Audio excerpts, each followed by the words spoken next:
Good day. I'm Gail Hunter. Panoramic Poetry is a spoken word venue in Philadelphia, Pennsylvania. Once a week, poets come to read and listen to the spoken word. Here are some highlights from past Panoramic Poetry gatherings. The next poet I'm getting ready to bring up is none other than the poet. Please put your hands to welcome her. Real Eyes Me, ladies and gentlemen. Please give her a welcome and a round of applause. All right. All right.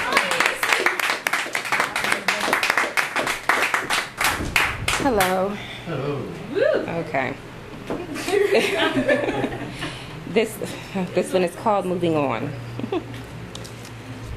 From the solitude of moving on is breaking my heart. As my eyes close at night with thoughts and memories of you confuse my mind. Some peaceful and beautiful, remembering the days of joy and love, the evenings till sunrise of love we made, how perfect and intimate we were during those times. I vowed my life to with surety that it would be eternal. Who could love me more than you?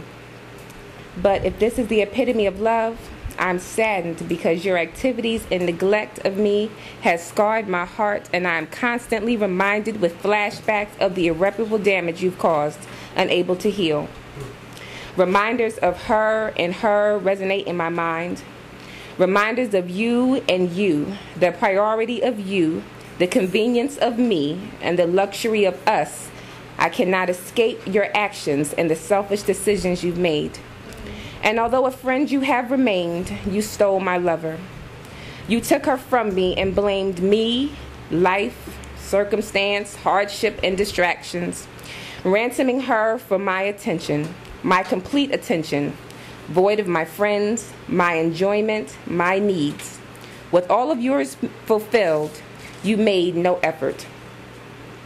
Acknowledging fully my contributions to this confusion, after much consideration and debate, I have finally conclusioned that for the majority, it is your fault.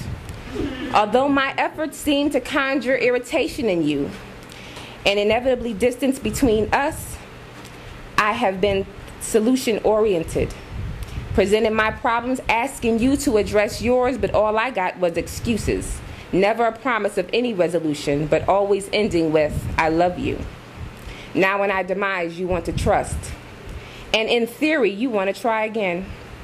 But in reality, you just want dinner, a clean house, company, and on this particular occasion, my warm body in your bed to lay with at night, although you won't embrace it. No, I think I'm going to be alone. If I'm going to be alone, I might as well be alone. There is no sense in me being with you, accepting what you offer, knowing it's not good enough. And I'm finished with convincing myself that it is.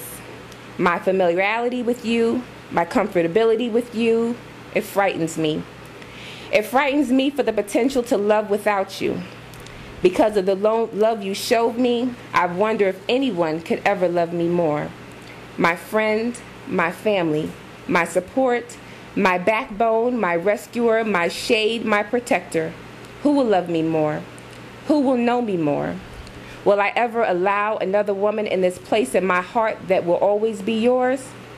But although this place is occupied by such warm and comfortable feelings, it's poisoned by disgust and disappointment, and it's wounded me.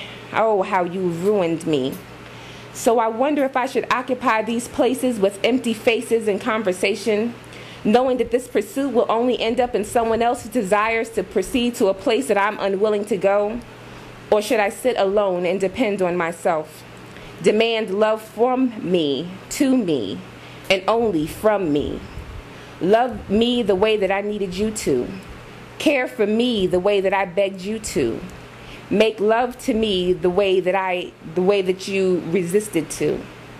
That's a lot to ask from a needy woman that is still in love with someone that will not change, but I will proceed.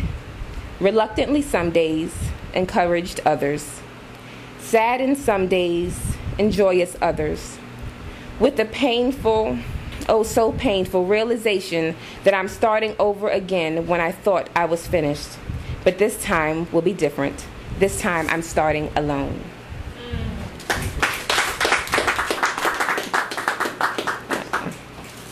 Okay. This one is called Pervert. Someone called me a pervert the other day.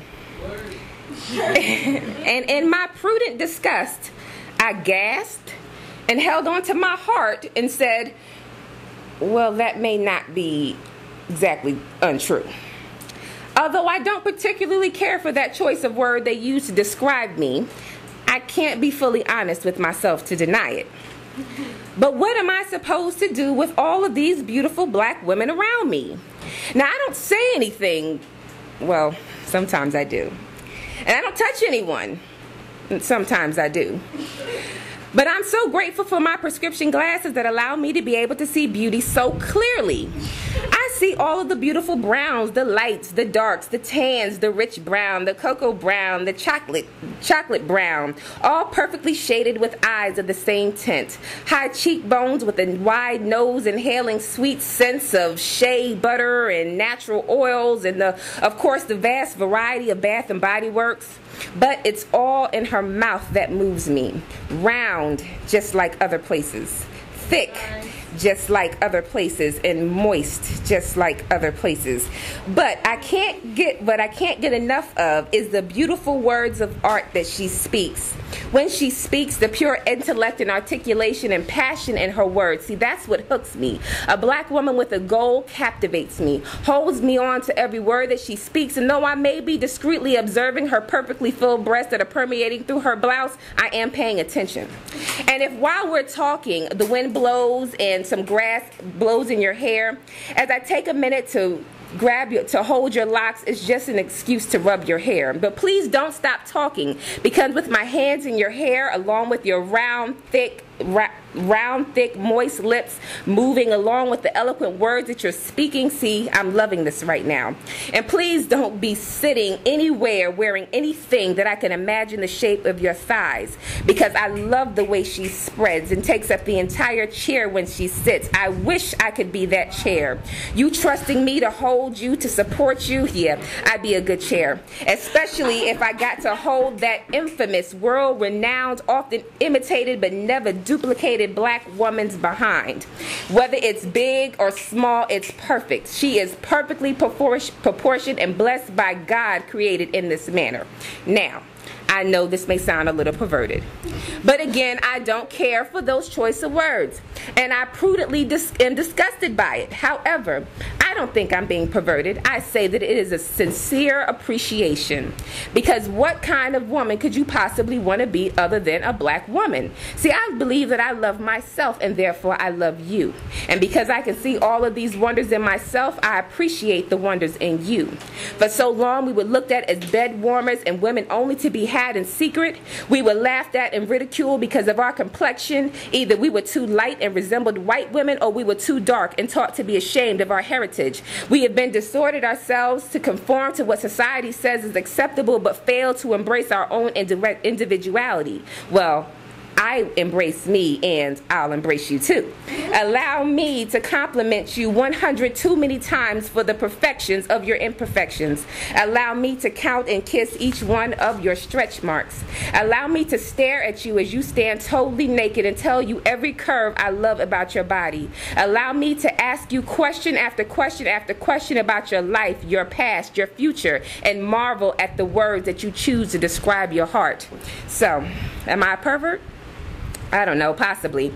I mean, me wanting you to sit on me, that may be a little perverted. But me loving you the way that I do, I just call that high self-esteem. That's it.